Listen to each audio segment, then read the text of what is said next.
Vous le savez, sur ce podcast, on a pour objectif de vous partager de bonnes ondes. Et qui de mieux placé pour partager ces bonnes ondes avec nous que notre invitée du jour. Une invitée dont le cri de guerre est dopamine et qui partage chaque jour sur son compte Instagram du contenu drôle et décalé, mais aussi extrêmement instructif et toujours bien documenté. Notre invitée, c'est Marie-Gabrielle Domicy, diététicienne en libéral du côté d'Aix-en-Provence et autrice de plusieurs ouvrages autour de la nutrition. Bienvenue sur le podcast Entre deux passions. Je suis Élise Bricot. Et moi, Marion Baudin. Nous sommes toutes les deux diététiciennes et on va vous parler ici de nos expériences en libéral. Vous avez envie de booster votre activité, d'être plus créatif et plus efficace dans vos consultations? Nous aborderons dans ce podcast des thématiques qui nous tiennent à cœur et nous répondrons à vos questions. Allez, c'est parti! Bonjour tout le monde, bonjour Marie-Gabrielle et bonjour Élise. Alors merci d'être avec nous aujourd'hui, Marie-Gabrielle. Merci d'avoir accepté notre invitation. Donc pour ceux qui te connaissent pas encore, on les invite à aller voir ton compte Instagram qui est Nutriad avec un S à la fin. Et parce que tu es très active sur les réseaux sociaux et notamment sur Instagram et notamment en story. Moi, c'est comme ça que je t'ai découvert, même si on habite à côté finalement. Mais c'est via ton compte Instagram que je t'ai découvert. Alors, on avait déjà fait un premier podcast sur les réseaux sociaux avec Elodie. Qui était venue nous parler un petit peu de ses difficultés, de ses questionnements. Elle démarrait sur les réseaux et elle s'était posé pas mal de questions là-dessus. Du coup, avec ton expérience, c'est un autre parcours finalement qu'on va découvrir ensemble. Pour autant, tu nous disais que tu avais rencontré les mêmes soucis qu'évoquait Elodie dans le premier podcast, donc ça va être intéressant d'avoir ton point de vue là-dessus. Donc on va essayer de voir avec toi comment tu as dépassé ça finalement et comment tu as fait de ton compte Instagram une force dans ton activité professionnelle. Est-ce que ça t'apporte dans ton activité libérale? Donc la première question c'était, est-ce que tu peux nous dire déjà pourquoi au départ tu as créé ce compte Instagram? À qui c'était destiné? Est-ce que ça a tout de suite bien marché? Voilà, pourquoi tu l'avais créé? Bah déjà, merci à toutes les deux de m'accueillir et de me laisser ce temps de parole, parce que c'est vrai que j'ai écouté le podcast de notre collègue précédente et du coup, effectivement, j'avais réagi en me disant que je l'avais pas vécu pareil qu'elle, et donc du coup, tant mieux si je peux apporter mon autre vision finalement. Moi, j'ai commencé mon compte Instagram tout simplement à l'ouverture de mon cabinet libéral.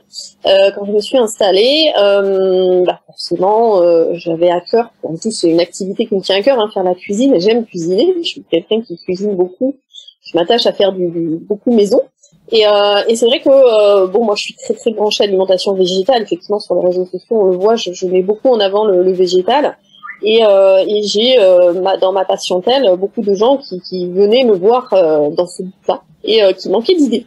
Voilà, donc du coup, le compte Instagram est né de là, de l'idée de leur partager les recettes. Donc vraiment, c'était dédié uniquement à mes patients au départ, même si le compte était ouvert à tout le monde. C'était vraiment pour mes patients en priorité. Et puis, de fil en aiguille, on se prend au jeu d'Instagram finalement. Et puis, on attire des abonnés. Et puis, chaque jour, un petit peu plus. Et puis, il commence à y avoir des interactions. Et voilà, et de fil en aiguille, on prend un peu le goût des réseaux sociaux. Okay. Alors avant Instagram, j'avais commencé par Facebook. Au début, j'ai eu du mal à me mettre à Instagram. Et c'était, je parle de ça il y a quelques années en arrière. Ok, et donc au départ, est-ce que tu as vu que tout de suite ça prenait de l'ampleur, ou au départ il y avait tes patients, ça les intéressait sans plus? Alors non, ça a mis énormément de temps à prendre, et d'ailleurs même encore aujourd'hui, je pense pas être un très gros compte de diététique, parce que il y a d'autres collègues diététiciens qui ont un volume d'abonnés beaucoup plus conséquent que moi. Mais j'ai quand même pris plaisir, j'ai quand même pris le goût avec mes publications. Donc au début il y avait mes patients, et puis voilà, comme je te le disais, petit à petit il y a de nouveaux abonnés, et puis moi je me suis abonnée aussi à d'autres comptes. On découvre aussi, parce que finalement l'intérêt des réseaux sociaux c'est l'interaction, c'est pas être uniquement dans le fait de donner, c'est aussi recevoir ou aller chercher de l'information. Donc je me suis abonnée à d'autres comptes, et voilà, et il y a tout un réseau qui se tisse. Et donc c'est comme ça qu'on prend un petit peu, on se prend au jeu. Et puis c'est vrai que il y avait ce côté, quand on est libéral et qu'on est seul dans son cabinet, c'est sympa quand même d'avoir un peu de l'interaction avec des humains, même si c'est derrière un écran. On se sent un petit peu moins seul dans son quotidien, j'allais dire.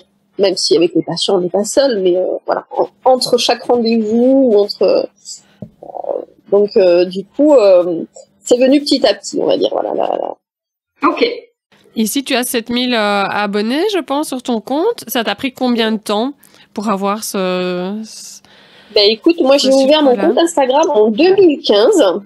Et donc on est en 2020, donc autant dire que je suis pas très productive parce que je pense qu'il y a d'autres comptes qui ont monté de manière plus fulgurante et plus importante, mais tout simplement parce que justement, c'est ce qu'on va évoquer, je pense. Au départ, j'ai voulu me prêter aux règles des réseaux sociaux et d'Instagram, c'est-à-dire vouloir poster à certaines heures, vouloir faire voilà, il faut vraiment c'est-à-dire qu'il y a un algorithme avec Instagram, on découvre ça quand on commence à mettre le nez dedans, on se rend compte que au début on se comprend pas pourquoi certaines publications attirent du monde et d'autres un peu moins, alors qu'on y a mis tout son cœur, on y croit vraiment, on se dit celle-ci vraiment elle me plaît, elle me tient à cœur, elle va pas marcher, et puis un autre jour où on va être pris juste on va se dire tiens je poste une recette comme ça lambda qui m'a rien coûté mais je la publie quand même, je la partage quand même, celle-là elle va cartonner. On ne sait pas pourquoi, on s'explique pas et on se dit mais mince, il y a un truc. Et puis on découvre que voilà, les réseaux sociaux, il y a des histoires d'algorithmes, qu'il y a des horaires de publication, il y a du repartage de comptes, enfin, il y a un petit peu un genre de code, je sais pas si on peut l'appeler ça comme ça, mais un genre de code des réseaux sociaux auquel se tenir si on veut grimper en termes d'abonnés, en fait. Donc, tu t'es imposé quand même une rigueur un peu de travail sur Instagram. C'est ça. En fait, à un moment donné, tu t'imposes cette rigueur parce que tu essayes de gagner en notoriété, tu essayes de monter parce que tu te prends au jeu. Il faut dire ce qui est. À un moment donné, je me suis prise aussi au jeu et je me dis, c'est plaisant. Et puis en plus, on a toujours l'espoir qu'en gagnant plus d'abonnés, on gagne en visibilité et donc en notoriété. Et donc, on s'imagine, je pense, beaucoup de choses. Et du coup, il y a des vidéos d'ailleurs sur YouTube qui l'expliquent, j'avais vu, et on parle moi qui parle souvent de la dopamine sur mes réseaux sociaux, justement. Il y a un côté addictif. Ça devient presque une drogue à un moment donné. Et c'est là que ça peut être limite dangereux, hein. Je pense qu'on peut en parler comme ça. Parce que du coup, c'est très chronophage. Et finalement, on s'investit tellement, et puis finalement, on s'aperçoit que le reçu en retour est pas au niveau de l'investissement. Et c'est là qu'on a la déception, en fait. On s'investit beaucoup en termes d'énergie, en termes de temps, et finalement, on récolte pas grand-chose. Donc, justement, aujourd'hui, si tu restes, c'est que tu récoltes quelque chose. Voilà. Alors, en fait, c'est dans un moment, comme la collègue qui l'a évoqué dans le podcast précédent, soit on se dit, stop, parce que là, je dépense de l'énergie inutilement et ça me convient pas. Ce qui est possible aussi. Chacun, là, je pense qu'il faut y trouver du plaisir avant tout. Soit on se dit, et c'est ce que j'ai fait, je regarde les choses de manière différente. Je me suis dit, est-ce que je reste sur Instagram ou pas? Est-ce que ça vaut le coup? J'ai fait un peu la balance, le pour et le contre. Et pour moi, le pour l'a quand même emporté puisque j'y suis encore. Et j'ai juste pris du recul par rapport à ce média. Et j'ai décidé d'en prendre que le positif. Voilà. Et d'essayer de laisser le côté. Donc du coup, je le fais vraiment avec plaisir.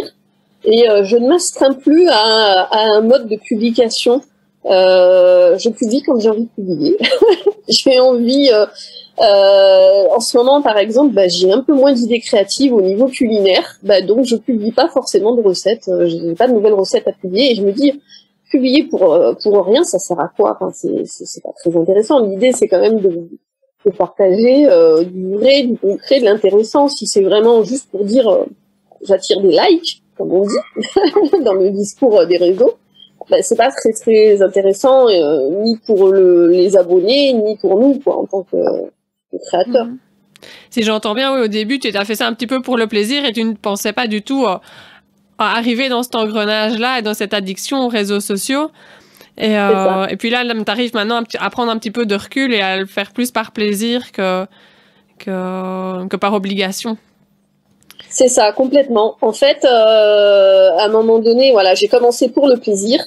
Je me suis laissée attraper par l'effet dopant du système et addictif. Et puis finalement, j'y perdais beaucoup d'énergie. Et c'est vrai que ça peut être très vite décevant. Et surtout, on se rend compte que ça nous ramène. Enfin, on se dit, mais finalement, ça me fait quoi là? Qu'est-ce que ça me ramène concrètement? J'y passe beaucoup de temps. Et à côté de ça, je passe à côté d'éléments importants dans ma vie. Je passe peut-être à côté d'événements majeurs, professionnels, parce que je suis trop concentrée sur les réseaux sociaux. Parce que je pense qu'en fait, on a un peu l'idée que les réseaux sociaux, c'est gage de réussite. Pour moi, hein, j'avais un peu ce sentiment, je disais que c'est un incontournable finalement. On se dit, si on n'est pas sur les réseaux sociaux aujourd'hui, si on n'est pas un diététicien connecté, si on n'est pas un diététicien 2.0, ben finalement, on n'est pas trop à la page. Et du coup, le souci, c'est que je pense qu'il faut relativiser ça. Il faut avoir conscience que c'est bien d'être connecté, c'est bien d'être présent sur les médias, mais pas trop, faut trouver le juste équilibre. Et c'est là que j'ai décidé de prendre du recul et de me dire, bon, je continue Instagram pour le plaisir, mais je vais m'attacher à développer d'autres activités, je parle au niveau professionnel, en parallèle. Et c'est là que j'ai décidé de commencer à faire, j'ai écrit des livres, j'écris pour la presse. Enfin voilà, je me suis attachée à aller exploiter d'autres domaines. Instagram ne fait pas tout. Voilà.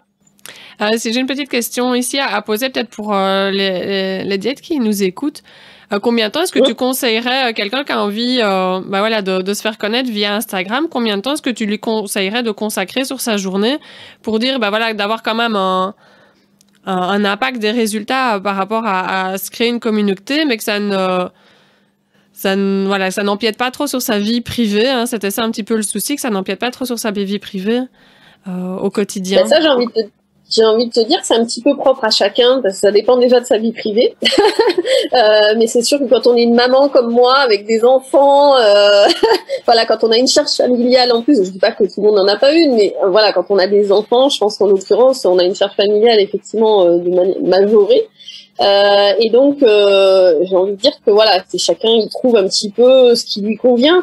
Mais et je suis pas très experte non plus des réseaux sociaux finalement, hein. La preuve c'est que j'ai que 7500 abonnés, donc c'est pas très légitime pour donner des conseils pour dire comment se créer une communauté, mais je pense que il faut s'accorder quelques heures, mais il faut savoir dire stop. Il faut surtout savoir décrocher, quoi. Je pense qu'en fait c'est plus ça, il faut savoir se dire je m'octroie un certain temps par jour.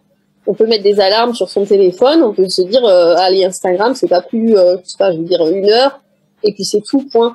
Par exemple. Mais compliqué de vous dire un temps, c'est compliqué. Alors, pour autant, tu disais que tu n'avais pas un gros compte et pas experte des réseaux sociaux, mais tu as quand même une communauté autour de ton compte, on le voit, qui interagit beaucoup en story, dans les commentaires et tout ça. Tu as une vraie communauté qui te suit, et surtout, tu me disais que ça te faisait quand même venir de nouveaux patients. Donc c'est peut-être là aussi qu'on peut estimer si le temps investi sur les réseaux, et c'est un peu la question que se posait Elodie en fait, c'est que elle, le temps qu'elle investissait sur les réseaux ne lui apportait pas de patients à l'ouverture de son cabinet, donc c'est pour ça qu'elle a changé de stratégie. Toi en l'occurrence c'est pas le cas, du coup ça t'apporte des patients, c'est peut-être aussi ce qui fait que tu es restée sur les réseaux. Alors en fait non, ça m'en apportait pas au début. C'est-à-dire qu'au moment où je m'investissais dedans à vouloir publier, j'étais tellement focalisée sur le fait de publier à certains horaires, afin d'être vraiment dans les règles d'Instagram, que j'étais moins attachée aux humains derrière, aux abonnés, que j'étais moins dans l'échange. Et à partir du moment où j'ai décidé de prendre du recul et de le faire pour le plaisir et d'être dans le partage, rien que pour le plaisir du partage, c'est là que j'ai commencé à attirer des abonnés et cette communauté. Et en étant toujours moi-même, c'est-à-dire que je pense qu'on le voit quand on voit en story, je suis comme ça dans la vie. Je joue pas de personnage. Je pense qu'il faut rester naturel, et ça c'est une valeur très importante parce que ça fait un peu défaut parfois sur les réseaux sociaux et sur Instagram. C'est vrai qu'on est attaché à vouloir donner la meilleure image de soi, c'est normal, c'est très humain. Mais à un moment donné, si on surjoue, ça fausse un peu quand même, j'allais dire, le relationnel, et les gens le ressentent quelque part. Et donc du coup, plus on reste naturel, et mieux c'est. Et c'est là que j'ai commencé à me créer cette communauté et à m'attirer des nouveaux patients. Et finalement, les gens me disent, on vient vous voir, on veut être consulté, on vient en consultation parce qu'on aime ce que vous véhiculez sur Instagram, parce qu'on aime votre discours, parce qu'on aime ce que vous proposez. Et c'est là que j'ai commencé à réaliser qu'Instagram devenait intéressant et était une vitrine pour moi. Et c'est là que je me suis dit, j'ai une petite communauté, mais elle s'intéresse, elle est interactive. On est dans un vrai échange. J'ai vraiment des échanges quotidiens et il y a des gens qui me suivent depuis longtemps et je prends plaisir à échanger. On connaît évidemment sous les pseudonymes. Et je pense qu'en fait, c'est ça. C'est ce qu'on appelle le taux d'engagement. En jargon des réseaux sociaux, c'est ce qu'on appelle le taux d'engagement. Donc en fait, j'ai une petite communauté, mais très engagée. Et ça, je crois que c'est ce qui fait la différence, en fait. Ouais, et c'est pour ça que pour moi, tu as un compte qui marche bien. Moi, c'est pour ça qu'on qu'on a eu l'idée de t'inviter dans ce podcast, parce que pour moi, j'ai vraiment cette image en te suivant sur les réseaux que oui, tu as su mettre en avant ton expertise, ta personnalité, et on voit qu'il y a une communauté qui te suit pour ces valeurs-là aussi. Et je trouve que c'est hyper intéressant parce que effectivement, sur Instagram, on a tendance quand même à retrouver toujours le même type de contenu, en tout cas dans tous les domaines, mais c'est vrai que dans le domaine de la diététique, voilà, c'est souvent les mêmes contenus qui reviennent. Toi, j'ai l'impression que voilà, t'as vraiment mis ta patte et t'es arrivé à te créer une vraie identité. Je trouve que c'est ça qui est intéressant de partager aussi. C'est ce que je te disais, en fait, plus tu restes naturel, finalement, d'être soi-même. Et je pense qu'en fait, c'est ça, il faut pas avoir peur d'être soi-même et donc d'être éventuellement différent. Parce que finalement, quand tout est lisse, tout se ressemble, tout est consensuel, et moi je suis d'autres comptes de diététiciennes, et c'est vrai que ça se ressemble beaucoup quand même certains comptes. Et du coup, je me suis dit, mais moi, quand je fais un abonné, que je viens m'abonner, pourquoi je vais suivre telle diététicienne plutôt qu'une autre? Parce que finalement, elles partagent toutes plus ou moins les mêmes types de contenu, à quelque chose près. Chacun le fait à sa manière, bien évidemment, avec des visuels différents, mais je me suis dit, moi, j'ai pas envie, je me sens pas déjà au quotidien une diététicienne, entre guillemets. Alors, c'est en toute humilité, hein. Mais je me sens pas la diététicienne consensuelle en blouse blanche, très lisse, voilà, je ne le suis pas dans la vie. Donc même si je suis très sérieuse par contre quand je travaille, et je pense que les gens le ressentent aussi, ils savent que ce que je partage en matière de nutrition, c'est du sérieux, que c'est basé sur sur des données scientifiques, sur les études. Enfin, je suis très attachée à véhiculer des informations sourcées. Mais je le fais sur un ton, j'ai envie de dire pédagogique, ludique, un peu humoristique, et c'est comme ça qu'est né mon hashtag dopamine. Et voilà. Et du coup, je crois qu'aujourd'hui, le meilleur compliment qu'on puisse me faire, c'est de me dire, t'es pas comme les autres. Donc voilà, ça, je crois que quand on me dit ça, ça me fait plaisir parce que du coup, c'est le but de pas être comme les autres. Et c'est là que je dis, il faut à chacun cultiver sa différence, et c'est ce qui fait la richesse des réseaux sociaux et la richesse de notre métier derrière, c'est qu'on soit tous différents, qu'on soit tous vecteurs d'information, pas d'information, mais en tout cas qu'on ait tous un contenu proposé de manière différente. Et c'est certainement ça qui, à mon avis, a fait que ton compte marche aussi. C'est cette différence-là, c'est ce naturel-là aussi, et le fait d'avoir réussi, parce que c'est pas évident, hein, le fait d'avoir réussi à être soi-même sur les réseaux et de transmettre des messages forts comme ça, je pense que c'est la marque de fabrique de ton compte finalement. Voilà, écoute, moi ça me va bien comme ça, de le dire comme ça. mais encore une fois, c'est ce que je t'ai dit, c'est de rester soi-même. Je crois qu'il faut pas chercher à se créer une image ou se créer des choses. Et quand on est soi-même, on est naturel. Et ça aussi, ça paye. Donc les gens, ils sont sensibles. Et du coup, moi, ça me convient très bien, surtout qu'on se rend compte que finalement, plus on grossit en nombre d'abonnés, et finalement, plus on a de soucis. Voilà. Quand je vois mes collègues qui ont des gros comptes, ça veut dire qu'on reçoit énormément de sollicitations, c'est encore plus chronophage. Ça veut dire que c'est très redondant parce que déjà, des fois, les gens se rendent pas compte, mais on reçoit 10 fois le même message. On reçoit, voilà, et donc, comme on s'attache, enfin, moi, je m'attache à essayer de répondre au maximum, forcément, ça prend aussi du temps. Donc, du coup, on devient moins qualitatif, je pense, finalement, quand on a un gros compte d'abonnés. Du coup, c'est moins personnel. On peut moins rentrer dans des échanges plus personnalisés. Et ça reste, voilà. Donc du coup, finalement, moi, ça me va très bien d'être un compte moyen. j'ai un juste milieu, j'ai l'équilibre. Et ça va bien pour une diététicienne, le mot équilibre. Et du coup, tu disais, alors peut-être que quand on a aussi un très gros compte, ça peut ouvrir certaines portes. Je sais qu'on l'a dit en introduction, tu as écrit des livres, tu as écrit pour la presse. Est-ce que ton compte Instagram, il y est pour quelque chose là-dedans ou pas du tout? Il a fallu que tu ouvres d'autres voies que les réseaux sociaux pour aller chercher ce genre de... Alors, oui et non. C'est-à-dire qu'effectivement, quand on a envie au début, quand on se prend au jeu, on a l'impression, et quand on voit les gros comptes qu'on suit, on se dit, voilà, là, ils font plein de partenariats, ils reçoivent des produits, ils testent des produits, ils font des partenariats avec des marques où on leur fait des propositions de tourner des vidéos, de participer à des émissions sur les médias, des choses comme ça. Donc du coup, c'est vrai que ça envoie un peu de la paillette dans les yeux, comme on dit. On se dit, bah, pourquoi pas moi, on a envie. Et donc on se dit, plus je vais gonfler en nombre d'abonnés et plus les propositions vont venir à moi. Et en fait, compte pas tant que ça. Et c'est à partir du moment où je me suis dit, je dépense beaucoup d'énergie, j'ai pas beaucoup de retours. Alors oui, je recevais quelques marques qui me proposaient d'envoyer des produits, de tester leurs produits gratuitement. Donc en fait, c'est un échange. On reçoit un colis de produits et en échange, on en parle en story, on donne son avis. Mais en fait, la seule chose qu'on a, c'est le produit offert. Au début, on est content, on se dit, bah, youpi, ça y est, je joue l'Instagrammeuse, je reçois mon colis, je le déballe et je fais comme tout le monde. Donc, on est super content. Puis après, on se rend compte que quand on gratte un petit peu, qu'on prend du recul, on se dit, non mais attends, là, je suis en train de faire un vrai boulot, je prends du temps pour tester le produit, pour en parler, pour donner mon avis, et tout ça, pourquoi? Pour un paquet de thé, un paquet de pâtes. J'ai dit, non, attends, là...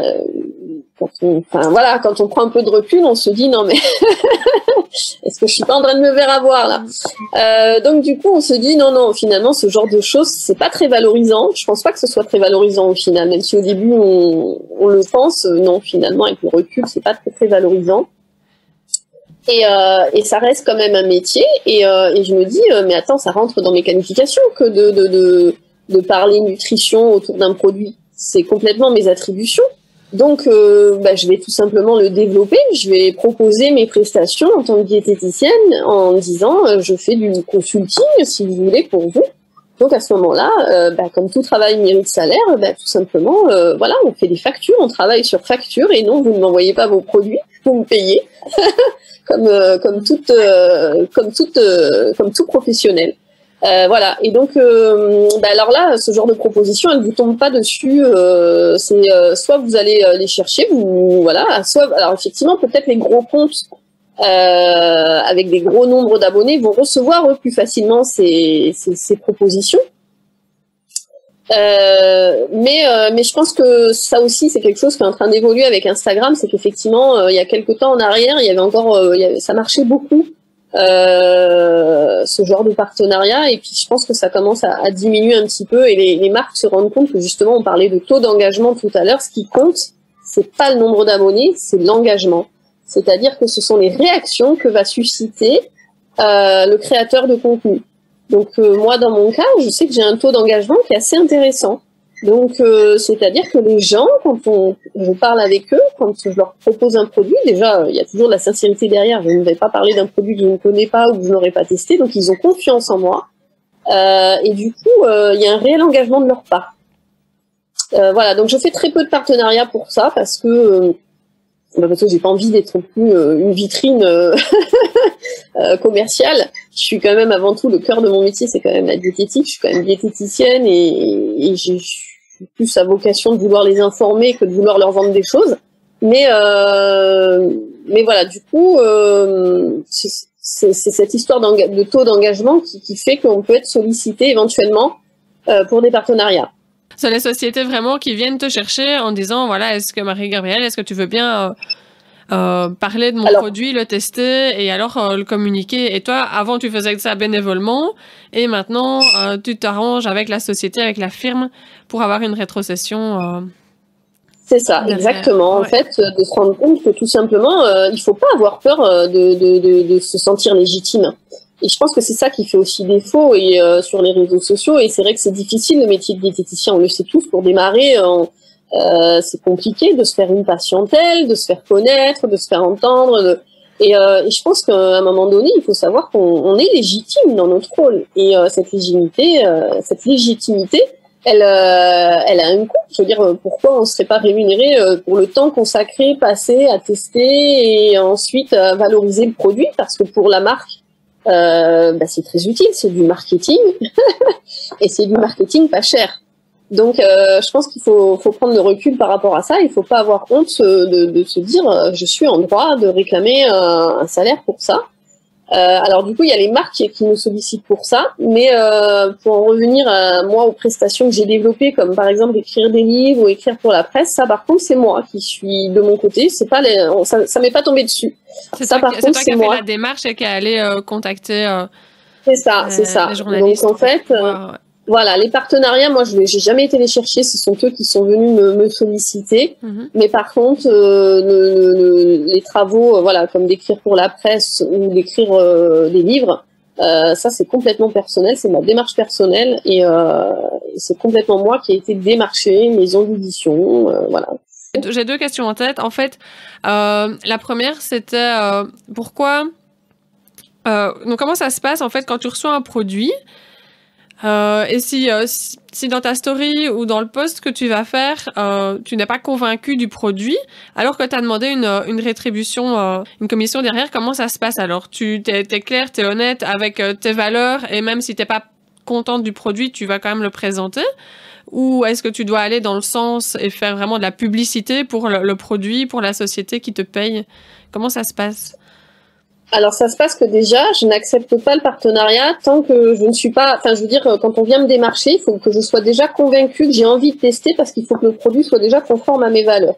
Déjà, premier élément, je n'irai pas signer un contrat de partenariat si déjà le produit... Voilà. Ensuite, je demande à tester le produit.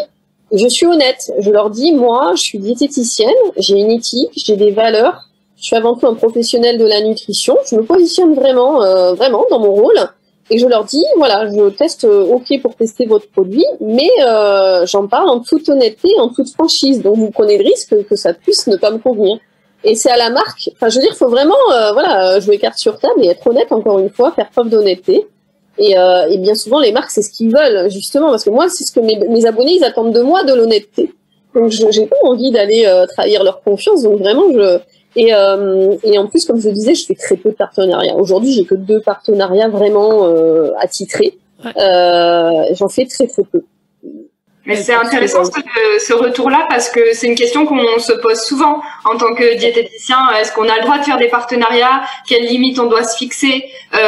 Comment on aborde les choses? Voilà, c'est une question qui revient super souvent, et je pense que c'est légitime et qu'il faut qu'on en parle en fait entre professionnels. Et je trouve que ton discours, il est intéressant de dire il faut se positionner en tant que professionnel de la nutrition, ce qui implique que on ne travaille pas avec n'importe quelle marque, enfin on valide le produit avant, je pense aussi qu'il faut que, et c'est je pense ta démarche, que il faut pas être dans un but où on va conseiller ce produit-là à tous nos patients pour avoir le plus de commissions possible, mais que c'est en fait un complément et que tu vas le proposer, j'imagine, qu'aux patients qui en ont vraiment besoin. Est-ce que quelle limite en fait toi tu te fixes par exemple? Qu'est-ce que tu t'es donné comme code? C'est vrai qu'au début, quand on se fait démarcher, alors quand c'est pour tester des produits alimentaires, bon, c'est une chose, mais quand on se fait démarcher, par exemple, pour des compléments nutritionnels ou pour des choses un petit peu plus, qui touchent un peu plus au côté, j'allais dire, santé, il y a quand même une conscience, on a tous une éthique, on a une déontologie, et là, quand ça vient toucher la déontologie, on se questionne quand même beaucoup. Donc, comme tu dis, la question, elle est légitime. On se dit, dans quelle mesure je fais un partenariat là? Parce que pourquoi conseiller cette marque plutôt qu'une autre, pourquoi la valoriser plutôt qu'une autre, et est-ce que finalement je rentre pas là dans un engrenage un petit peu et donc j'ai mis du temps, moi, très honnêtement, j'ai mis du temps. J'ai été démarchée par une marque de compléments nutritionnels avec qui je suis aujourd'hui en partenariat, et j'ai mis du temps à accepter. Ils m'ont sollicité plusieurs fois. J'ai testé leurs produits, je me suis fait mon avis. Et j'ai fini par accepter tout simplement parce que je croyais déjà à la qualité de leurs produits, je les ai testés puis vraiment sur une longue période, donc j'avais du recul, et puis je me suis dit après tout, mais pourquoi pas, pourquoi se mettre des barrières ou des limites, puisque de toute façon je reste j'allais dire, en phase avec mes valeurs. Le produit, il est conforme à ce que je véhicule comme information. Donc pourquoi, après tout, ne pas en parler?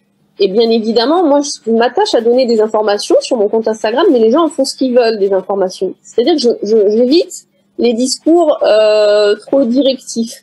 J'évite les injonctions. Voilà, je suis contre les injonctions. Je n'aimerais pas qu'on vienne m'imposer des choses, donc je ne vois pas pourquoi j'irais en imposer aux autres. Donc pour moi, je suis là juste pour véhiculer des informations, pour vous dire ce que je pense des choses, et après vous en faites ce que vous voulez. Il faut que les gens, la réflexion vienne d'eux-mêmes. Il faut qu'ils se fassent des avis. Voilà, moi je les pousse à ça, les gens, à se questionner, à se mettre en question, Et donc du coup, je me suis dit, après tout, qu'est-ce qui m'empêche à faire ce partenariat? Je parle du produit, et après ils en font ce qu'ils en veulent. Ils achètent, ils n'achètent pas. Enfin, c'est à eux de voir. Je leur donne juste mon point de vue. Et si en plus ça peut leur permettre d'avoir une réduction parce qu'on met en place un code, et ben tant mieux. Écoutez, ils en profitent et tant mieux. Finalement, tout le monde est content. Et j'ai pas l'impression de me trahir en faisant ça. Donc, si j'entends bien, oui, tu es rémunéré pour en parler sur les réseaux sociaux, mais tu n'es pas rémunéré quand tu en prescris. Si on parle des compléments alimentaires, tu n'es pas rémunéré quand tu en prescris à tes patients. Ou alors, sur les compléments alimentaires, si j'ai un code affilié, donc à partir du moment où une affiliation, c'est ça. C'est-à-dire que quand la personne utilise mon code promo, en fait, je touche une petite commission en fait dessus. Et est-ce que tes patients sont au courant de ça, de ce partenariat? Quand je le partage en story, je mets toujours que mon code est affilié, toujours dans l'honnêteté. Et je crois que sur les réseaux sociaux, maintenant, tous les créateurs de contenu s'attachent à le préciser. Maintenant, on essaye tous de faire preuve de transparence par rapport à ça. Et donc, quand un code est affilié, l'honnêteté, c'est de le dire, c'est de le préciser. Je crois que c'est un peu la base. Donc moi en tout cas, déjà j'en parle pas tous les jours, j'évite de trop, voilà, c'est parce que le but c'est pas de rabâcher, le but c'est pas de gagner ma vie dessus, puisque de toute façon moi ce que je touche, je n'ai jamais communiqué sur mes réseaux, mais en général je l'utilise pour des associations en fait qui me tiennent à cœur, donc je l'utilise même pas à titre personnel, mais je l'utilise faire des bonnes actions. Donc ça, c'est mon choix personnel, ça n'engage que moi. Ouais. Voilà, je suis toujours honnête sur ce côté affilié.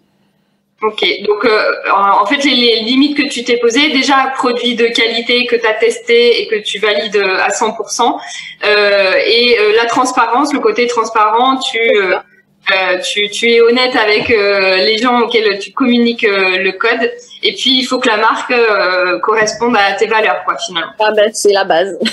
C'est-à-dire que si ça correspond pas, si c'est pas fidèle à... C'est-à-dire qu'il faut avoir une cohérence, c'est là aussi où on gagne de la crédibilité sur les réseaux sociaux et sur Instagram. C'est-à-dire que si on n'est pas cohérent, je veux dire, c'est pour ça que le terme influenceur, c'est quelque chose, moi, qui ne me convient pas. Je voudrais pas être qualifiée d'influenceur. Parce que souvent les gens dits influenceurs, ils ont plutôt comme ils ont plusieurs contrats, ils en vivent, c'est leur métier finalement. Ils font plusieurs types de partenariats, ils multiplient les partenariats et des fois il y a des incohérences et tu te dis mais comment les gens en face ne peuvent pas se rendre compte qu'un jour ils vont faire la promotion d'un produit, le lendemain d'un truc équivalent ou à l'inverse. Enfin, à un moment donné, c'est tout et n'importe quoi. Donc encore une fois, je reste une professionnelle, je reste attachée à des valeurs. Et donc, du coup, je le fais, ok, mais voilà, il faut que ce soit fidèle à mon éthique et à tout ça. Oui, toujours dans un but positif et porteur pour ton patient qui est derrière, qui voit tes messages et à qui tu conseilles les produits, quoi. C'est vraiment, je pense que ton patient est vraiment au cœur de cette démarche et tu le fais que pour lui. Ah ben exactement. Là, les compléments, en l'occurrence, ça intéresse mes patients. C'est pour ça que d'ailleurs, j'ai fini par parce que comme je suis dans le domaine de l'alimentation végétale beaucoup, c'est des compléments qui peuvent intéresser effectivement dans ce contexte-là. Et je sais que ça les intéresse beaucoup. Donc là, dans ce cas-là, ça me paraissait cohérent de pouvoir leur faire cette proposition, surtout quand je vois les autres types de compléments qu'il y a sur le marché qui me font un peu doucement rire. Là, je leur propose quelque chose de qualitatif. Je sais que c'est qualitatif. Ils sont demandeurs. C'est-à-dire que les gens... D'ailleurs, je pense qu'on toutes les diététiciennes sont confrontées, où les patients, des fois, nous demandent des marques de produits. Ils nous demandent quels produits, des exemples. Et moi, quand je suis en mon cabinet, quand je suis en consultation, je suis toujours à leur dire, mais moi, je vois pas pourquoi je vais vous parler c'est à vous de choisir, de faire vos choix. Je vais pas vous parler d'un produit plutôt qu'un autre. Je suis pas affiliée Danone ou je suis pas affiliée, voilà. Donc, Donc à un moment donné, c'est pour ça aussi, je me suis dit là, on me demandait sur les compléments. Dans l'alimentation végétale, on a besoin des fois de compléments de ce qu'on appelle la vitamine B12. Et à chaque fois, j'étais sollicitée, à chaque fois, on me demandait quel complément prendre, quelle marque prendre. Les gens veulent des marques, ils veulent des noms. Donc du coup, je me suis dit, voilà, finalement, quand j'accepte mon partenariat, finalement, je suis encore légitime parce que je leur réponds à leurs demandes. Ok. Et alors, je sais que tu es aussi pas mal suivi par des professionnels de santé, finalement, sur ton compte, par des diététiciens, des diététiciennes. Est-ce que c'est des questions qu'on vient de poser, par exemple, par rapport au partenariat ou d'autres sujets? Est-ce que ton compte, il te permet aussi de communiquer avec les professionnels? Alors très très peu. Je suis énormément suivie, je le vois parce qu'on voit très bien qui est abonné, qui regarde les stories, tout ça. Donc je le vois qu'il y a beaucoup de comptes de diététiciennes qui sont abonnés et qui me suivent et qui interagissent très très peu. Et puis en plus, il y a tous ceux aussi qui me suivent à titre personnel, parce que je découvre des fois par hasard des gens qui sont diététiciens, mais qui sont là avec leur compte personnel. Donc du coup, je peux pas les identifier comme tels. Mais au final, je me rends compte que finalement, ils sont nombreux à me suivre. Peut-être parce que justement, j'ai pas cette image, j'ai pas la même image que les autres collègues. Et donc du coup, et ça, je déplore un peu qu'ils interagissent pas plus, parce que finalement, on est là pour être dans l'échange. Et c'est vrai qu'on dirait qu'il y a comme des sujets tabous. Il y a des tabous. Mais moi, je suis prête à leur répondre. Enfin, je veux dire, il y en a quelques-uns, heureusement, qui viennent interagir, avec qui je parle, avec qui on a des échanges. Je vois bien que je suis pas quelqu'un qui mord, bien au contraire. Et la preuve, voilà, j'étais très contente que tu viennes me solliciter. Et je me dis, c'est une histoire de faire passer, c'est l'occasion de faire passer ce message. Je pense qu'on a besoin de solidarité dans notre profession. Il faut pas du tout se voir comme des ennemis ou comme des. Enfin, je pense que la solidarité c'est vraiment une valeur importante. Surtout qu'on a un métier qui est encore une fois pas facile et qui est déjà soumis à pas mal de pressions diverses et variées. Alors si on n'est pas solidaire entre nous. Bah tout à fait, c'est aussi le message qu'on cherche à faire passer dans ce podcast, donc c'est. Exactement. Est-ce que toi tu suis des comptes de diététiciens? Est-ce que ça t'inspire? Est-ce que tu vas aussi pour interagir avec eux pour le coup? Comment tu gères ça? Alors en toute honnêteté, comme je suis vraiment, c'est vrai que je suis tellement concentrée sur mon compte à moi que j'ai moi aussi l'honnêteté de dire que j'interagis peut-être pas assez suffisamment. Il faudrait peut-être que j'aille interagir aussi avec les autres pour qu'il y ait du retour. Bon, ceci dit, je le fais avec quelques-uns. Je suis des comptes de diététiciens anciennes, voilà, c'est vrai que voilà, il y a des noms très connus qui circulent sur Instagram, enfin très connus dans le milieu de la diététique en tout cas, qui ont du contenu intéressant. C'est vrai que voilà, il y en a beaucoup. Et puis il y en a qui sont moins connus, qui ont aussi du contenu très intéressant et c'est dommage qu'ils soient pas plus connus. Mais c'est vrai qu'on a un peu le sentiment qu'il y a comme des barrières, que les gens se mettent des barrières et que, je sais pas, il y a une méfiance, une réticence et on se dit, ils sont là pourquoi tu viens me parler ou pourquoi il y a une forme c'est ça. Et en fait, au lieu de le voir comme de la solidarité, j'ai l'impression qu'il y a quand même aussi toujours le doute qui subsiste et on se voit comme de la concurrence finalement. C'est un peu dommage parce que je pense qu'on a tous des rôles à jouer et finalement on a tous notre place. Ouais, complètement. Chacun, je pense, peut arriver à faire sa place justement avec ce que tu disais, hein, le fait d'être honnête, sincère sur ses réseaux, de partager son expertise, d'y mettre ses valeurs aussi. Finalement, c'est comme ça aussi que on se différencie du compte d'à côté et que on peut exister à côté du compte d'à côté et pas forcément aller piocher des idées dans le compte de l'autre pour le mettre sur le sien. Je pense que chacun peut arriver à faire sa place avec sa propre personnalité. C'est pas facile, je pense. Mais c'est possible, on le voit avec ton compte. Et je pense que d'échanger entre nous, ça permet ce genre de choses là aussi. Bah bien sûr, c'est-à-dire qu'il faut pas se voir comme des concurrents. Il faut vraiment se voir comme des alliés. Je pense on aura plus de poids et on aura plus de force en étant solidaires les uns des autres, en se tirant dans les pattes ou en se voyant comme des ennemis ou de la concurrence.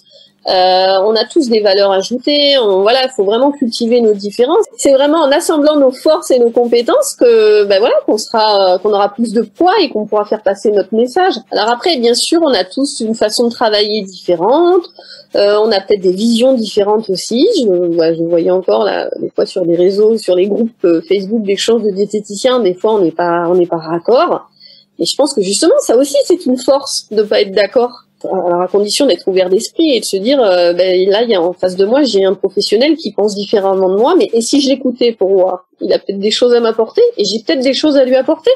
Enfin, je veux dire, à un moment donné, il faut pas être obtus, faut peut-être pas se mettre dans un moule ou dans une, enfin voilà. Moi, je trouve que c'est très limitant comme raisonnement, alors que d'être ouvert et d'être à l'écoute des autres, c'est forcément un enrichissement. Ouais, j'aime beaucoup ton attitude et donc t'invites, je pense vraiment les gens à venir, les diètes, à venir te parler, à venir te contacter. Ben moi, dès qu'on vient me parler, je réponds, je suis contente.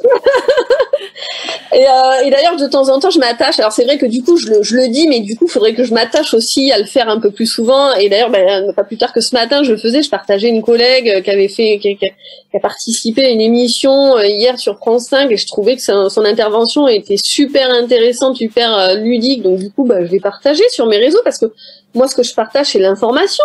C'est pas de me dire, voilà. Et je me dis, cette information, elle va toucher, elle va intéresser mes abonnés, enfin entre guillemets mon public, mes patients. Donc je transmets. Je dis voilà, allez voir. Voilà, j'ai d'autres collègues diététiciennes que j'aime bien, qui ont un ton un peu humoristique comme le mien, que pareil, je partage parce que je trouve que c'est beaucoup plus pédagogique avec le rire. Enfin, moi, c'est mon avis, c'est mon point de vue. Et je me dis, quand on a le sourire, on sera forcément plus écouté que quelqu'un qui a un ton peut-être trop sérieux, trop consensuel. Alors, chacun son public. Il y aura peut-être des gens qui seront plus sensibles à quelqu'un de plus lisse, et puis il y en a d'autres qui seront plus sensibles à ce que j'appelle la dopamine. Voilà, donc en fait, chacun trouve, voilà, il y a matière à ce que chacun puisse s'exprimer et se trouver un public ou en tout cas des oreilles pour les écouter. Et même au niveau des patients, enfin, je veux dire, on est tous patients dans notre vie à un moment donné et on est tous confrontés à des thérapeutes, quels qu'ils soient. Il faut que le feeling y passe. Et s'il n'y a pas le feeling, on change. Enfin, je veux dire, rien ne nous interdit de changer de médecin ou de changer de diététicien si on sent que la relation va pas être dans nos attentes, va pas correspondre à nos attentes.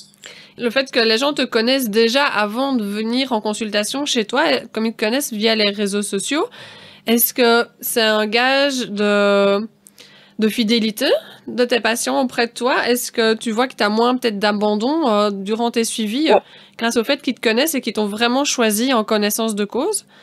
Ouais, j'ai un peu ce sentiment aussi parce qu'effectivement, d'ailleurs, je suis beaucoup passée. Alors, les événements actuels ont fait aussi, les conditions sanitaires ont fait que je suis passée à la visio, quelque chose contre lequel j'étais complètement opposée, parce que moi, j'étais à mon cabinet, très contente dans mon petit cabinet sur Aix-en-Provence, et pour moi, je voyais pas. Alors, c'est là que j'en reviens au fait, tu vois, d'être obtus. J'étais vraiment dans une idée fermée.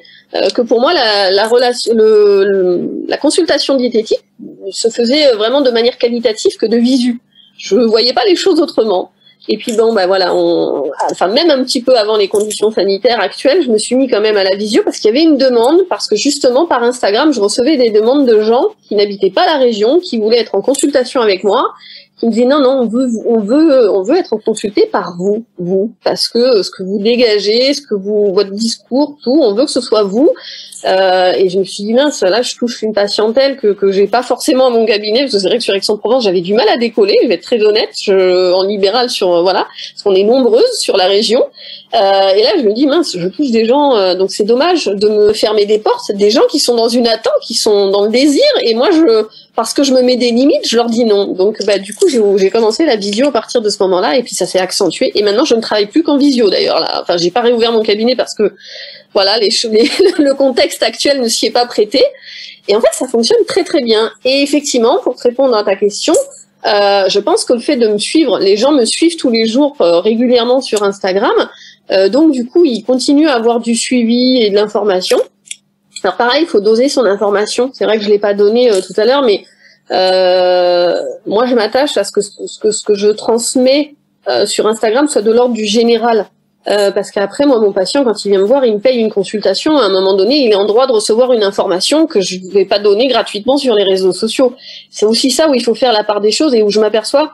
Là, c'est un message que je transmets à mes collègues diététiciens. Je trouve que des fois, il y en a peut-être certains qui vont peut-être un peu trop loin dans le conseil et qu'à un moment donné, il faut être légitime entre son patient qui vient payer sa consultation et ce qu'on transmet comme information sur les réseaux sociaux, sur Instagram. Il faut un petit peu faire la part des choses aussi. Donc, alors peut-être des fois je déborde, hein, je sais pas, mais j'essaie quand même que ça soit de l'ordre du général et pas trop, voilà, pas trop rentrer dans des choses que je garde une exclusivité pour le cadre de la consultation. Et du coup, les gens, c'est vrai que ça permet effectivement de conserver un petit peu cette assiduité. Et puis en plus, j'utilise l'application de Marion et depuis, ça a rajouté la donne pour le suivi. Génial.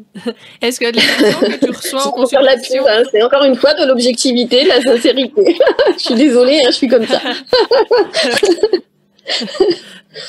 D'ailleurs, justement, je fais quand même une aparté. C'est que moi, depuis que j'ai l'application de Marion, ça me permet de faire la scission parce qu'à un moment donné, quand on a trop d'abonnés sur Instagram, finalement, mes patients, ils venaient me parler aussi sur Instagram.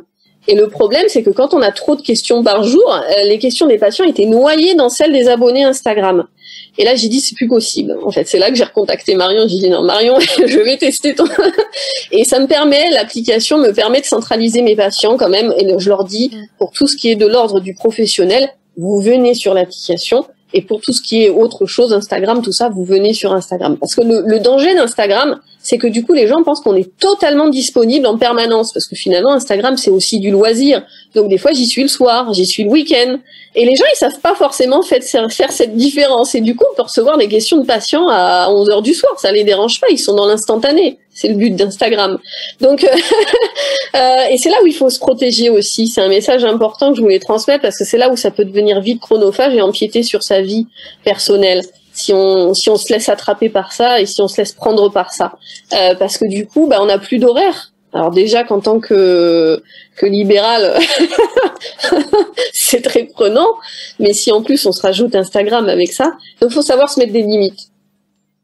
Et se donner le droit de pas répondre à son patient à telle heure, tel jour, et de dire je lui répondrai que 2 jours après ou le lendemain ou voilà. Ouais, donc tu es très clair avec tes partenaires, mais tu es très clair avec tes patients aussi sur le comment communiquer et comment... Exactement. Mais en fait, voilà, je crois que t'as dit le mot juste, c'est que je suis très claire. En fait, il faut savoir être directif. En fait, il faut savoir vraiment se faire respecter. Enfin, je crois que c'est le mot... moi, je le vois comme ça. Et d'ailleurs, c'est pour ça que je suis... mais on peut le dire avec le sourire, hein, parce que se faire respecter, être directif, ça veut pas dire être un méchant. Enfin, je pense pas véhiculer du tout cette image de moi. Enfin, j'espère pas sur les réseaux sociaux. Je pense que les gens ont bien compris que j'avais un discours sur le ton humoristique, mais qui était très sérieux. Mais en même temps, il faut aussi savoir être à sa place, se faire respecter, et se sentir légitime, sans être et tout en ayant de l'humilité. Hein, c'est-à-dire qu'à un moment donné, faut pas non plus avoir le melon et de se dire je suis voilà, parce que des fois on peut aussi je m'aperçois qu'il y a certains comptes qui du coup ont un peu le cerveau, le melon qui gonfle en même temps que leur nombre d'abonnés, et ça je le déplore parce que du coup ça les déshumanise complètement. Je suis cash, je le dis, je n'ai pas peur, j'assume complètement mon point de vue, et donc du coup je pense que ça c'est dommage de perdre, et en plus ils se perdent eux-mêmes ces gens-là. Ouais, et je pense qu'on perd de la crédibilité. Je crois qu'on avait dit un peu avec Elodie aussi, on perd de la crédibilité aussi auprès des patients qui nous suivent sur Instagram. Si on est aussi dans l'échange permanent, si on répond dans l'instantané, on est dans ce truc où on donne trop de contenu gratuitement et trop d'infos comme tu le disais. Je pense qu'en fait, on perd de la légitimité, Oui, du côté humain, parce qu'en fait, si tu veux, ce qui est important, moi je suis en tant que thérapeute, j'arrête pas de dire à mes patients, il faut trouver l'équilibre. Mais je leur dis l'équilibre au-delà de l'assiette, je leur parle de l'équilibre dans leur vie. Alors si je me l'applique pas à moi-même, comment je peux être crédible ? Et du coup, je me vois je vois des comptes où ils passent, je me dis, ils passent énormément de temps. Quand je vois le contenu qu'ils produisent, le rythme auquel ils le produisent, je me dis, ils passent quand même énormément de temps sur les réseaux sociaux. Et c'est probablement au détriment de leur vie privée. C'est forcément au détriment de quelque chose à côté. Donc, du coup, ou de leur vie professionnelle, ou de leur vie, voilà. Donc, du coup, je me dis, ces gens-là, finalement, dans quel équilibre ils sont? pas moi, hein, pardon, mais j'ai toujours ce recul et je me dis c'est tellement important de s'appliquer à soi-même les conseils que l'on prodigue. C'est là où on est crédible. Donc à un moment donné, je pense aussi que ça aussi, enfin la crédibilité, la sincérité, c'est de se dire à un moment donné, ben moi je suis un humain comme vous. Et c'est rigolo parce qu'on voit pas mal de diètes maintenant qui montrent qu'elles mangent des frites. Hein. On va dire on va assumer qu'on va manger des frites parce que bah oui, pas parce qu'on est diététicienne que on passe à côté des plaisirs de la vie parce que quoi qu'il en soit, manger ça reste un plaisir. Donc donc voilà. Et je pense qu'en fait il faut être crédible à tous les niveaux. Donc au-delà de l'assiette, il faut aussi trouver l'équilibre et il faut l'avoir soi-même. Donc il faut pas avoir peur de faire du off. Ce qui fait que tu as trouvé l'équilibre aussi finalement avec ton compte Instagram, c'est ce que tu nous disais, c'est que tu as su aussi te diversifier et pas que compter sur ton compte Instagram, mais finalement mettre cette énergie que tu as là dans d'autres choses, dans d'autres projets, l'écriture de tes livres, l'écriture pour la presse. Finalement, t'as pas tout misé sur Instagram et sur ce truc-là. Tu as su diversifier ton offre, tes services et ton activité professionnelle pour pas compter que d'un truc. Je pense que ça, c'est aussi un message important en fait. Ouais, en fait, si tu veux, je me suis dit, mais attends, Instagram, c'est quoi? C'est du virtuel, c'est pas palpable. Demain, Instagram, il n'existe plus, mais mon compte, il n'existe plus. Qu'est-ce qui reste de moi? Qu'est-ce que j'aurais laissé dans l'esprit des gens? Qu'est-ce que j'aurais laissé comme trace? Voilà, demain j'existe plus. Je veux dire, demain, voilà, les réseaux, on le sait, c'est tellement éphémère. À une époque, c'était Facebook qui était à la mode. Maintenant, c'est Instagram. Et demain, ça sera autre chose. Enfin, il y a aussi YouTube, il y a machin, mais tout ça, c'est du virtuel. Et je pense qu'on vit un contexte actuel, là, cette année 2020. Je pense quand même qu'elle a été, je veux dire, c'est porteur de messages. Et à un moment donné, il faut faire une introspection et se dire, qu'est-ce que j'ai envie de partager, qu'est-ce que j'ai envie de donner. Et je me dis, voilà, Instagram, c'est chouette au quotidien, c'est chouette à l'instant présent. Bon, c'est super le moment présent, mais demain, c'est plus là. Ma vie ne va pas s'arrêter, ma vie va continuer, mais voilà. Donc du coup, faut pas tout miser sur Instagram. Faut vraiment se dire, je fais des à côté, il faut pas se dire, Instagram, c'est vraiment le Graal. Et c'est à partir de là que j'ai d'ailleurs décidé d'écrire. Et je me suis dit, voilà, demain, il y a plus Instagram, mais mes livres, ils seront encore là. Parce que le papier, ça reste quand même dans le temps, enfin j'espère, voilà.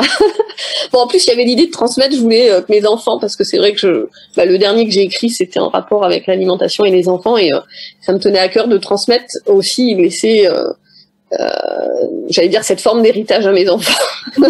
Ouais, c'est un peu prétentieux, mais voilà. Donc du coup, parce que je veux dire, il faut savoir se diversifier et prendre du plaisir ailleurs et pas uniquement sur ce média-là. Il faut aussi trouver un épanouissement professionnel ailleurs. On peut s'épanouir dans plein de domaines et la diététique, ça nous permet de toucher plein de domaines différents. Est-ce que la passion de l'écriture, c'était déjà quelque chose que tu avais avant? Parce que c'est vrai que pour écrire sur les réseaux sociaux, voilà, ça demande aussi du temps, de la réflexion. Voilà, il y a quand même un bagage à avoir je pense, pour écrire de bons posts. Et puis après, si tu me dis, voilà, que tu écris dans des revues, si tu écris des livres, tu as quand même besoin d'avoir des compétences au niveau rédactionnel qui sont...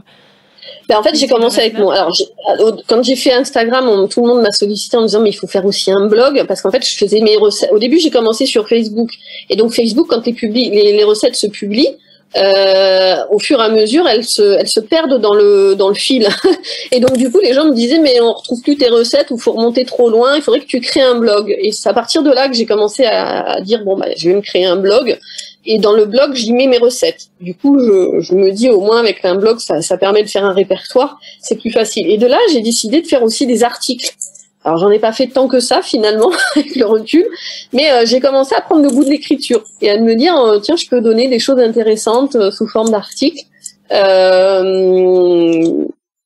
Et c'est intéressant. Mais pareil, on est encore en train de donner, finalement, un peu dans le vide, entre guillemets. Parce qu'à un moment donné, c'est beaucoup d'investissement, d'énergie passée pour créer du contenu qui, finalement, nous rapporte pas grand-chose, si ce n'est le plaisir de transmettre. Et puis c'est de là que j'ai proposé effectivement d'écrire pour la presse. Alors je n'écris pas pour plein de magazines, hein, je travaille pour un en particulier, mais du coup j'y prends du plaisir à apporter ma contribution sous cette forme-là. Et pour moi ça me permet de diversifier mes activités et de me sortir de mes consultations parce que moi je m'épanouis en ayant plusieurs champs d'action. Une question, les patients que tu vois en consultation, est-ce que c'est des patients qui viennent pour ta spécialisation dans le végétarisme ou est-ce que c'est des patients un peu tout azimut qui viennent? Est-ce que c'est vraiment des patients qui viennent pour tes recettes végétariennes et pour un suivi par rapport à ça ou est-ce que tu as d'autres types de patientèle, d'autres pathologies que tu prends en charge? Comment ça se passe? Alors, tu vois, c'est intéressant comme question, parce que du coup, je vais te dire, en toute honnêteté, quand j'ai ouvert mon cabinet, je communiquais pas du tout sur le côté végétal, parce que j'avais peur de me coller une étiquette végétarisme, et que du coup, les gens se disent, non, elle est spécialisée en végétarisme, ça me parle pas, je ne vais pas la voir.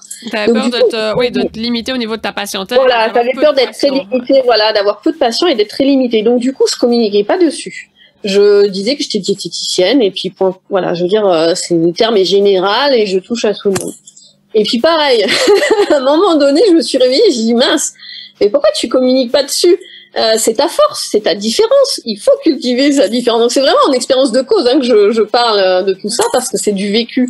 Et à partir du moment où j'ai assumé mon côté végétal, parce que je le suis moi-même, et que du coup je me suis assumée vraiment en tant que telle à tous les niveaux et au niveau professionnel, je me suis dit mais attends, après tout, il y a peut-être des gens qui sont demandeurs et qui cherchent peut-être des diététiciens spécialisés ou qui sont en quête et voilà, pourquoi tu te fermes des portes?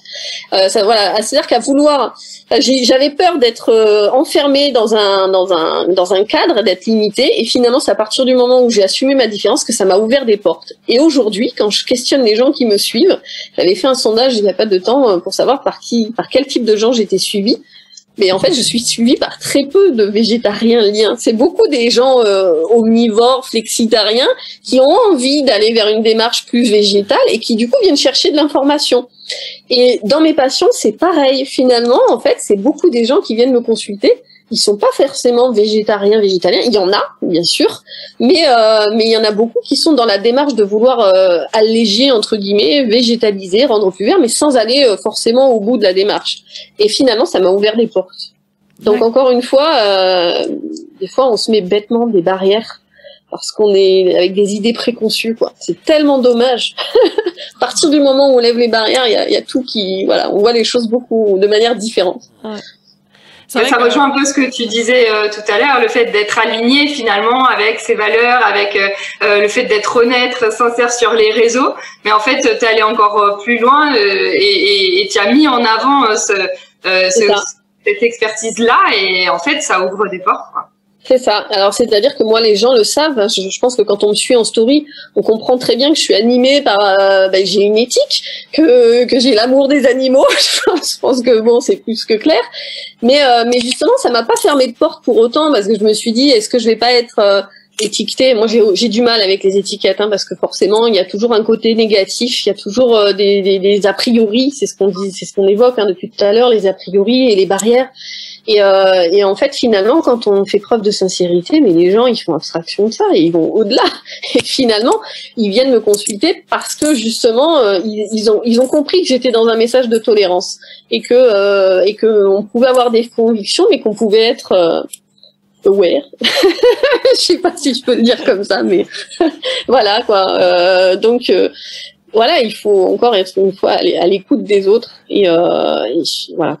Quand on est sincère à ce niveau-là, encore une fois, les gens le ressentent. C'est ce qui doit. En tout cas, moi, c'est ce que les gens me disent quand ils viennent me voir. Ils viennent me consulter pour tout ça. C'est vrai que se spécialiser, c'est quelque chose qu'on dit et qu'on répète depuis le début, je pense, dans mon podcast. En fait, le fait de se spécialiser ne ferme ne ferme aucune porte. Et justement, on ouvre d'autres. Au contraire, ça en ouvre. En fait, c'est ça. En fait, on a des a priori terribles de se dire que quand on va spécialiser, du coup, on va faire plus que ça. Et en fin de compte, mais pas du tout. C'est là où ça ouvre. Enfin, moi, c'est à partir de ce moment-là où les choses se sont libérées. C'est-à-dire que j'ai pris du recul par rapport à Instagram en me disant, je mise pas tout sur Instagram. J'assume ma spécialité, j'assume mes convictions. Mon compte, c'est un compte professionnel, mais il y a quand même aussi beaucoup de moi. J'y raconte pas ma vie personnelle, mais j'y dévoile quand même mes convictions à moi. Donc, je partage. Des fois, je déborde de la nutrition, souvent même.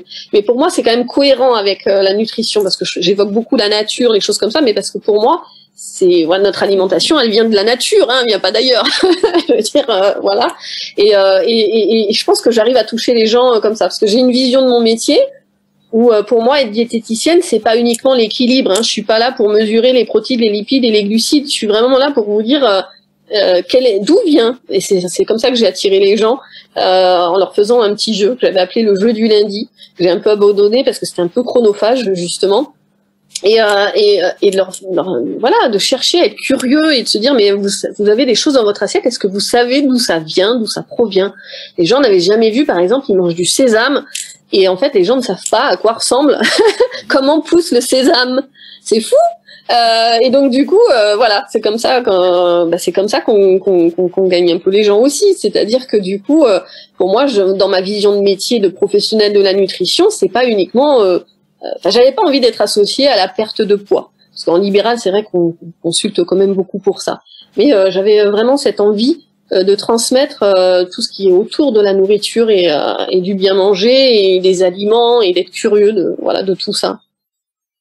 J'allais te poser une question, mais en fait, ça répond déjà par rapport à quel type de passion avec quel type de passion est-ce que tu as le plus envie de travailler, avec quel type de passion est-ce que ça te plaît le plus de travailler? Est-ce que tu kiffes vraiment en consultation? Mais je pense que tu viens de répondre déjà en partie. Pouvoir aborder d'autres thématiques que l'alimentation, que le propre. Moi, je kiffe tout le monde. Moi, j'aime tout le monde. Je suis pas une sainte, hein, mais je veux dire, je prends du plaisir avec tout le monde parce qu'au contraire, encore une fois, c'est de l'enrichissement. Je veux dire, à un moment donné, si c'est trop redondant, puis moi, j'ai besoin de ça. C'est pour ça que je multiplie mes activités et je fais pas que de la consultation. Mais voilà, je veux dire, je prends déjà chaque consultation est unique à partir du moment où chaque patient est unique, quoi qu'il en soit. Mais après, voilà, je vais prendre du plaisir. Quand c'est une future maman pour une grossesse qui me consulte, c'est chouette parce que du coup, je vais dans le domaine de la grossesse. Des fois, on vient me consulter pour des enfants. Je me dis ouais, chouette. Là maintenant, je suis avec les enfants. Je veux dire, c'est complètement. Alors après, il y a une grosse majorité de gens qui va venir consulter pour de la perte de poids, mais et beaucoup qui viennent pour végétaliser, donc ils viennent là pour aussi avoir de l'information par rapport à ça. Mais là aussi, c'est chouette puisque c'est ma passion aussi première. Donc, du coup, je prends du plaisir dans tout, finalement. Voilà, faut savoir trouver le plaisir là où... c'est mon côté esprit positif, ça. Hein. Je veux dire, c'est regarder le verre à moitié plein plutôt qu'à moitié vide. Et donc, dans les consultations, c'est pareil. Hein. Faut regarder ce qui est positif et pas le négatif, quoi. Est-ce que tu as d'autres projets? Est-ce que tu as des idées folles pour les prochains mois? Alors non, écoute, pour l'instant, je fais un petit break dans l'écriture parce que j'ai sorti quand même 4 ouvrages là de manière assez rapprochée, donc c'est quand même assez prenant l'écriture de livres parce que finalement à chaque moment j'ai travaillé souvent trop, même parfois la nuit pour dire, parce qu'il y a des deadlines à respecter aussi quand même à un moment donné, donc là par rapport à ça je fais un petit off et on verra pour plus tard. Là ouais, j'ai un petit projet de partenariat. Alors du coup j'ai été contactée, par contre voilà, on peut être sollicité du coup pareil encore une fois pour l'image qu'on véhicule. Donc là j'ai été contactée pour un projet, bon pour l'instant je l'évoque pas encore parce qu'il est encore à l'état de projet et que je suis un peu superstitieuse par rapport à ça, mais du coup pour une collaboration d'un projet à venir de quelqu'un qui est auto-entrepreneur et qui est un peu qui a envie, en tout cas, ça c'est autour du bien manger, des enfants, et donc du coup forcément ça c'est fidèle à mes valeurs, et du coup qui me sollicite en tant que, j'allais dire consultant, ou diététicienne, et de contribuer à apporter ma valeur ajoutée, mon dynamisme, ma bonne humeur, enfin tout ça quoi. Qu'est-ce qui te plaît le plus, quand tu te lèves le matin, qu'est-ce qui te booste, qu'est-ce qui te motive? Écoute, déjà, comme je te dis, je suis quelqu'un d'assez optimiste de nature, donc du coup, on essaye mais comme tout le monde, j'ai mes coups de mou aussi, j'ai mes coups de fatigue, j'ai mes coups de, en ce moment, la crise sanitaire, franchement, on l'a subi tous, ce semi-confinement, qui n'en est pas un, enfin, c'est compliqué, donc je m'attache aujourd'hui à vouloir continuer à transmettre mon côté positif, parce que je sais que je sais qu'il y a pas mal de gens qui y sont sensibles, et c'est pas que je me sens un devoir, hein, encore une fois, je me sens pas non plus, si un jour je dis que j'ai pas envie, je le ferai pas, je me sens pas dans l'obligation de le faire, mais tant que je prends du plaisir à le faire, je continue, et parce que je pense que donner c'est recevoir. Donc aujourd'hui, ce qui m'anime, c'est de continuer à donner, à transmettre, c'est là où je prends le plus de plaisir. Il y a une citation de Maya Angelou qui me plaît beaucoup, qui dit j'ai appris que les gens oublieront ce que vous avez dit, ils oublieront ce que vous avez fait, mais ils n'oublieront jamais ce que vous leur avez fait ressentir. Voilà, c'est ma devise. Ta devise au quotidien. C'est ça. Génial. C'est top. Donc, tu me disais que tu as lancé tes consultations il y a 5 ans. Oui. Qu'est-ce que tu as fait avant? Oula, alors j'ai eu un parcours. Alors moi, je suis une vieille diététicienne. Je suis vintage. On m'a dit ça hier encore sur Instagram, ça m'a fait mourir de rire. C'est là aussi, il faut faire preuve d'autodérision, je crois. Et du coup, j'ai dit, j'assume complètement mon côté vintage. Donc moi, je suis diplômée depuis 98. Donc je suis parisienne d'origine, même si je vis dans le sud de la France aujourd'hui. Donc j'ai fait mes études à Paris. J'ai commencé à travailler à Paris. Alors la grande chance que j'ai, c'est que j'ai toujours travaillé en tant que diététicienne. Il y a eu un nombre de fois incalculable où j'ai voulu changer de métier. Pas du tout par dégoût du métier, parce que j'adore mon métier, mais parce que c'est un métier qui est difficile et parce que c'était compliqué et parce que voilà, tout diététicien jeune diplômé le sait, c'est compliqué d'avoir le pied à l'étrier, même déjà à cette époque-là. Mais ce que je sais, c'est que j'ai toujours œuvré. Il faut aller chercher des choses, faut pas attendre qu'elles nous tombent. Il y a rien qui nous tombe tout cuit dans le bec. Je veux dire, il faut aller provoquer des choses, il faut y aller. Et donc j'ai eu cette chance-là donc j'ai trouvé du travail. Donc au début j'ai travaillé dans l'agroalimentaire. J'ai vraiment touché à plein de domaines dans la diététique. Mais donc j'ai commencé ma carrière en travaillant dans l'agroalimentaire pour le compte d'un gros groupe qui s'appelle le groupe Danone, pour pas le citer. Et donc j'ai travaillé dans le télémarketing. En l'occurrence, j'étais au service consommateur. Donc j'ai commencé comme ça. Et puis de fil en aiguille, je suis un peu montée entre guillemets en grade, où je travaillais en lien avec les services marketing et qualité. Donc j'étais vraiment on va dire dans le domaine de l'agroalimentaire, ce qui à l'époque me plaisait beaucoup. Faut être honnête, je trouvais ça super enrichissant, intéressant d'être du côté de l'autre côté de la barrière, et effectivement c'était intéressant. Et puis en fait, d'un point de vue personnel, il est arrivé un moment donné où j'ai déménagé, où je suis arrivée dans le sud de la France, et donc là j'ai changé d'activité et je me suis retrouvée plutôt dans le domaine médical. Et donc j'ai fait beaucoup. Alors j'ai fait plusieurs. Après j'étais commerciale pour des laboratoires. Enfin, c'est pas pharmaceutique, mais bon, pour des laboratoires de produits, de compléments nutritionnels, de lait infantile. Enfin, j'ai fait plusieurs, voilà, et je me suis rendu compte que le côté commercial m'intéressait pas du tout. Mais alors, c'était pas ma tasse de thé. Moi, je suis pas une commerciale dans l'âme, et surtout que ça m'éloignait finalement de mon métier, de mon cœur de métier. Donc, je suis revenue sur un côté plus médicalisé où j'ai beaucoup fait de soins à domicile avec la prestation à domicile. En fait, j'ai travaillé pendant presque 10 ans chez des prestataires en faisant plutôt de la nutrition entérale. Donc ce qui me fait sourire, c'est qu'aujourd'hui, je dis toujours, pendant 10 ans de ma vie, j'ai plutôt fait grossir les patients plutôt que de les faire maigrir. Parce qu'on attribue toujours, encore une fois, l'image de la diététicienne à perte de poids, alors qu'on est tellement plus que ça. Voilà, donc du coup, pendant plus de 10 ans, j'ai passé plus de 10 ans à chercher à faire grossir mes patients plutôt qu'à les faire maigrir. Voilà, mais ça a été très enrichissant sur le plan personnel, sur le plan humain.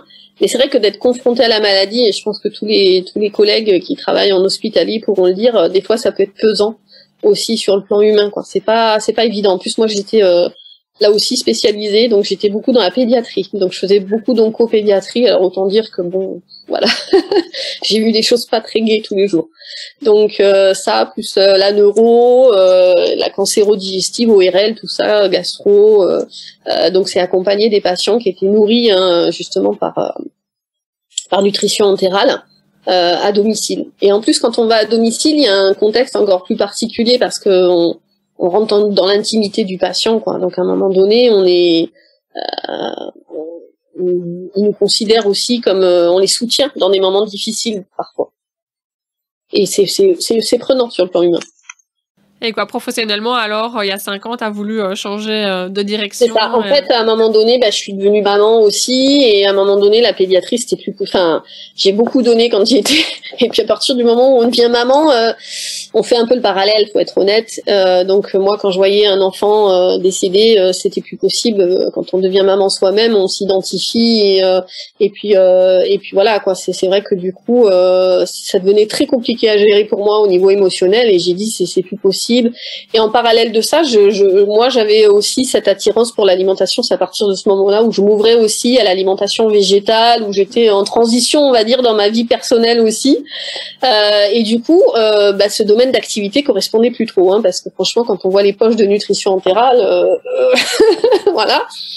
Donc du coup, ça correspondait plus trop. Donc finalement, je me suis dit, le libéral, c'est l'occasion de m'exprimer comme j'ai envie de le faire, d'être libre dans ma tête, dans mon esprit, et d'être fidèle à ce que j'ai envie de transmettre et envie de donner.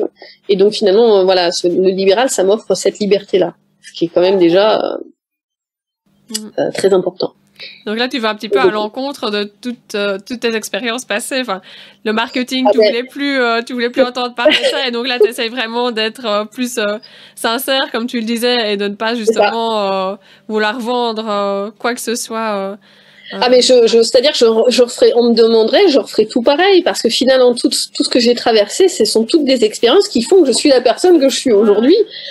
Donc je renie absolument rien, j'assume complètement. J'ai travaillé dans le groupe Danone, j'ai travaillé j'ai travaillé pour Nutricia, j'ai travaillé pour Pico, je vais pas citer toutes les marques, mais bon, j'ai travaillé pour des labos, tout ça, et tout ça, c'est ce qui fait que je suis ce que je suis aujourd'hui, et que je tiens à véhiculer les informations que je véhicule aujourd'hui sur mes réseaux. Et c'est parce que je connais l'envers du décor des industriels que je peux aujourd'hui venir dire ça c'est pas bien.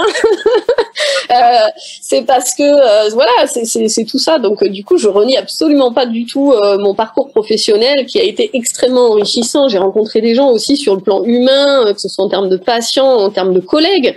Je suis encore en relation avec mes anciennes collègues. Elles me suivent sur les réseaux, elles sont fières de me voir avec mon livre et tout. C'est sympa. Je pense que voilà, j'espère qu'elles regarderont le podcast. Et je les connais depuis, j'en connais depuis Danone, depuis les labos pour qui j'ai travaillé, enfin je veux dire de partout. Et ça fait chouette finalement, encore une fois, la solidarité entre diététiciens, entre professionnels. Super. Bah ouais, je pense qu'on peut conclure tout doucement le podcast. Si je peux souligner peut-être 3 grands points importants qu'on pourrait retenir, s'il y a vraiment des choses à retenir ici par rapport à ce podcast. C'est déjà, je pense, de se faire sa propre identité, de pouvoir se spécialiser et de se montrer tel qu'on est réellement. Même si c'est derrière un écran, tu montrais que c'était tout à fait possible de montrer son vrai visage, sa vraie personnalité et qui on est. Et que ça marche chez les patients, que ça fonctionne pour amener une fidélité chez ton patient, pour amener plus de crédibilité, moi j'appelle de visibilité vis-à-vis de ta communauté qui est, comme tu dis, assez petite, mais qui est très réactive et très engagée par rapport à tout ce que tu postes. Et c'est vraiment ça que tu recherches et c'est vraiment ça qui fonctionne. Ouais. Autre chose, c'est de pouvoir se différencier. Comme tu disais, tu voulais pas que tes journées, d'avoir 2 journées les mêmes et de pouvoir faire un petit peu de tout, pas faire que des consultations. Et donc là, je pense que tu as bien expliqué en tout cas tout ce que tu fais, toutes les activités que tu as sur ta journée, sur ta semaine, et tu as encore des projets là que tu expliquais derrière la tête. C'est ça. Donc ça de pouvoir se différencier en gardant ses propres valeurs. Donc là, dans les valeurs, je pense qu'il y en a. Je n'ai pas tout noté, mais j'en ai noté quand même pas mal de tout ce que tu as dit. Mais il y en a beaucoup qui sont ressortis. Mais déjà, l'optimisme et vouloir partager toutes tes connaissances, toutes tes informations, tant aux diététiciens, pour les diététiciens que pour tes patients. Ça, c'est de pouvoir vraiment être communicante et engagée par rapport à ça. Une chose importante aussi sur laquelle on peut peut-être terminer, c'est la zone d'excellence. Donc, je pense que tu travailles ici vraiment dans ta zone d'excellence, dans le sens où merci. Déjà tu kiffes ce que tu fais. Tu le disais très bien tantôt, les réseaux sociaux, j'y ai pris goût et c'est vraiment quelque chose que j'aime bien faire et faire mes consultations, c'est quelque chose que j'aime bien faire aussi. Et donc je pense que tu es vraiment dans une zone, dans un travail qui te plaît vraiment, et d'autre part dans lequel tu es hyper doué, parce que sinon tu n'aurais pas une communauté qui te suivrait, une communauté qui comprendrait exactement ta vision des choses et ta manière de transmettre tes informations. Et donc je pense que tu as vraiment le plaisir que tu en retires, plus le travail bien fait, et donc les deux mis ensemble sont vraiment font vraiment quelque chose de super. Et donc, c'est comme ça que tu réussis et que ta communauté fonctionne bien et que ton travail, que tu puisses t'épanouir vraiment dans ton travail au quotidien. Moi, c'est ce qui me, voilà, je pense que tu l'as bien défini. Enfin, je te remercie si c'est ce qui, alors je suis ravie que tu en fasses cette définition. Ça veut dire que c'est ce que j'arrive à transmettre. Donc, du coup, ça me touche. Et effectivement, moi, encore une fois, l'équilibre pour une diététicienne, je crois que, d'ailleurs, c'est mon maître mot. Tous mes patients, ils repartent de consultation avec le mot équilibre en tête. Mais pas que dans l'assiette. Mes abonnés qui me suivent, le mot équilibre, j'en parle en long, en large, en travers. Enfin, bon, voilà. Donc, du coup, il faut trouver l'équilibre. Et c'est là qu'on peut s'épanouir, quoi. Et pour les diètes, je pense qu'ils nous écoutent ici aussi. Voilà, il y a moyen que chacun trouve son domaine d'excellence, que ça soit voilà, par l'utilisation des réseaux sociaux ou par tout autre moyen, soit de communication, soit en fonction du type de patientèle qu'on recherche et avec qui on travaille. Le but du jeu, c'est de pouvoir vraiment trouver sa zone où on se plaît et on kiffe tous les jours de se lever le matin pour aller bosser. C'est le bon mot, kiff. Faut kiffer la vie. Ben voilà, je pense que ici, tout ce que tu viens de nous dire, on peut clôturer là-dessus. Marie-Gabrielle, en tout cas, pour tous ceux qui se sentent inspirés par ce que tu as dit, qui se sentent peut-être un petit peu paumés, qui ne savent pas trop dans quelle direction aller, si vous avez besoin d'un petit coup de boost, de confiance en vous pour passer à l'action, nous avons créé un outil, ça s'appelle la boussole. C'est un outil qui permet de vous mener étape par étape pour faire le tri. Si vous avez 100 000 idées dans votre tête, de pouvoir faire le tri et de savoir dans quelle direction aller pour ne pas vous éparpiller. Parce que voilà, c'est important de faire ce qu'on aime, mais pas de viser 100 000 choses en même temps. Donc de pouvoir vraiment vous cibler sur quelques priorités et sur quelques actions que vous aimez, toujours en essayant évidemment de travailler dans votre zone d'excellence. Donc c'est un outil, ça s'appelle la boussole, on vous le met gratuitement à disposition. Vous pouvez cliquer sur le lien qui sera en dessous de la vidéo pour le recevoir et l'utiliser pour améliorer vos consultations. Alors, de notre côté, chez Mon Suivi Diète, on organise régulièrement des rencontres entre diététiciens pour plus se parler, justement. Alors là, avec la crise sanitaire, c'est un peu au ralenti, mais on essaie quand même d'organiser des événements en live. Du coup, n'hésitez pas à vous abonner à notre chaîne Facebook, Mon Suivi Diète, ou sur Instagram pour être au courant et rester informé de ce type d'événement. Et puis si comme Marie-Gabrielle, vous voulez tester Mon Suivi Diète avec vos patients, n'hésitez pas à me contacter, je mettrai le lien comme d'habitude dans la barre d'infos. Vous pouvez prendre rendez-vous directement avec moi en fait pour une démonstration et puis pour qu'on échange en règle générale sur le suivi digitalisé. Ça peut vous permettre voilà, de tester des nouvelles choses aussi avec vos patients et puis d'en apprendre plus. Donc n'hésitez pas. Bon, et bien merci Marie-Gabrielle, merci à ceux qui ont regardé le podcast. On voit que vous êtes de plus en plus nombreux à nous suivre, donc ça fait plaisir. On reçoit beaucoup de mails et de messages sur les réseaux. Et donc c'est top parce que ça nous encourage à poursuivre et on est bien content que ça en aide certains, que ça en fasse réfléchir d'autres, que ça en questionne d'autres. C'est le but et on est très content de vos retours. Donc n'hésitez pas, continuez à le faire. N'hésitez pas à partager aussi, du coup, à vous abonner à la chaîne. Parce qu'on a vu qu'on avait, voilà, mettre des pouces. On a vu que qu'on était beaucoup plus regardés que ce qu'il y avait d'abonnés. Donc il faut s'abonner à la chaîne si le contenu vous plaît. Et puis commenter, partager. Voilà. En tout cas, on est très contents de vos retours. Et puis, on vous dit à bientôt entre deux patients. À bientôt. Au revoir.